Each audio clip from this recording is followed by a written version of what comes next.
नमस्कार। अब हम बात करना चाहेंगे एक नए इनोवेशन का जो कि रोबोटिक सर्जरी के रूप में हम लोगों के बीच आया है। तो इसका शुरुआत सबसे पहले यूएसए में हुआ था। इससे पहले कार्डियोथोरेसिक सर्जरी के लिए बनाया गया था, लेकिन उस समय इसका इस्तेमाल उसमें कम होता था। तब इसका और देख करके यूरोलॉजी में, गायनेकोलॉजी में इसके काफ़ी फ़ायदे आने लगे और काफ़ी कॉम्प्लेक्स ऑपरेशन सबको करने में इससे आसान होने लगा। उसके बाद से ये काफ़ी पॉपुलर हो गया और उसके बाद हम लोग इससे जीआई सर्जरी का भी ऑपरेशन करने लगे।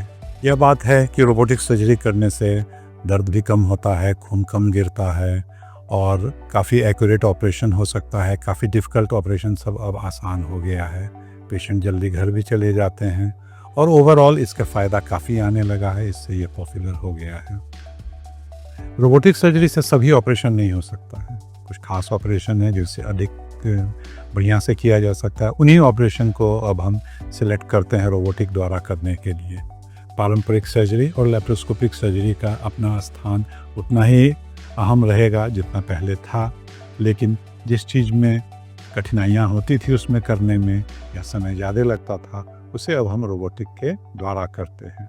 यह बात भी सही है कि इसमें रोबोट ऑपरेशन नहीं करते हैं, ये सर्जन ऑपरेशन करता है।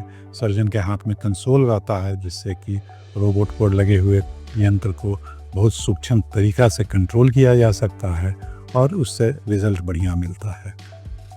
रोबोटिक सर्जरी करने में बहुत ज़्यादा कॉस्ट भी अब नहीं लगता है, क्योंकि हमारे बीच में यही का बना हुआ यंत्र आ गया है, जिससे कि कॉस्ट भी पहले के द्वारा कम हो गया है। इसी से अब ये काफ़ी वाइडली एक्सेप्टेड हो गया है मरीज के और डॉक्टर के बीच में।